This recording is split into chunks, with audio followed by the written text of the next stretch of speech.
to her fingertips, which obeyed. The metal clattered to the floor, and she put her hands in the air, palms out. "There we go," he said.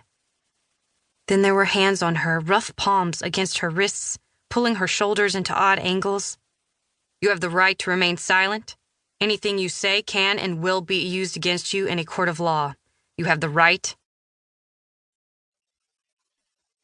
Chapter 1. Alice. August 2nd, 2018. 4 days after Ruby Burke's kidnapping. They were snapshots, those moments, like Polaroids. The flash, the pop, the heartbeat between breaths as the white dissolved into a fully formed picture of a memory caught in ink. For Detective Alice Garner, it was the last glimpse of pigtails, the push of a heavy woman drenched in Chanel No. 5, clutching a bedazzled sweater in her chubby arms, the unrelenting glare of fluorescent bulbs on tired eyes, the Christmas music that played at full volume despite the fact that it had been only early November. Every moment of that day her daughter disappeared was etched deep into her memory. Except the one that mattered. For Charlotte Burke, it would be different. Perhaps the smell of salt air would now be enough to send her body into dry heaves, like that perfume did for Alice. Or maybe it would be the sound of gulls that became fingernails clawing on the thin membrane of her eardrums. The roiling blue-green of the ocean that drew out a thin sheen of sweat along her temples. "Hey."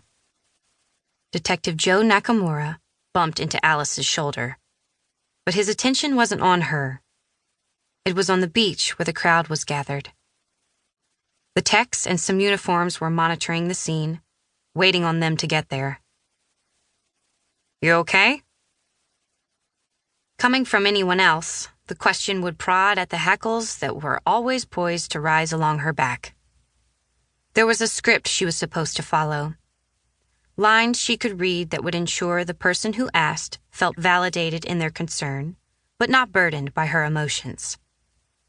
For Nakamura, it didn't seem like the verbal tick it did for everyone else. They had been partners for only 6 months since she'd moved to Florida, but she liked him, and she didn't like many people. The older detective had come to St. Pete by way of South Central LA, and there were still ghosts in his eyes 5 years later. He didn't talk about them, and she appreciated that.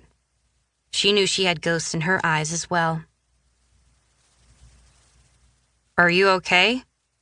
"Yeah," she finally murmured. Lying came too naturally these days. Shitty dollar store aviators blocked his reaction, but she saw him slide her a look from the side.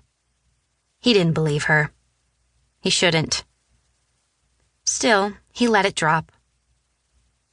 He took the last swallow of his coffee, then dumped the cup in the trash at the edge of the dunes. "Let's go." The sun was just rising, cut in half by the sharp line of the horizon, turning the sky golden and pink against the green moss of the water. It was pretty. Far too pretty for what they were walking into. Ruby Burke. For so many. For the countless millions across the country who had watched every move of the investigation unfold over the past 4 days. There'd been hope. The St. Petersburg police would find little Ruby alive.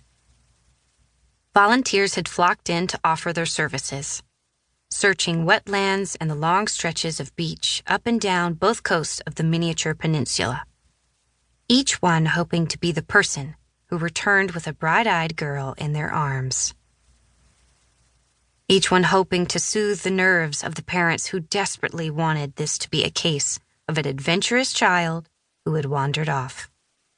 Otherwise, what stopped this from happening to their own girls? Nothing. Alice wanted to tell them each time the media hounded her for an interview. Happy endings didn't exist.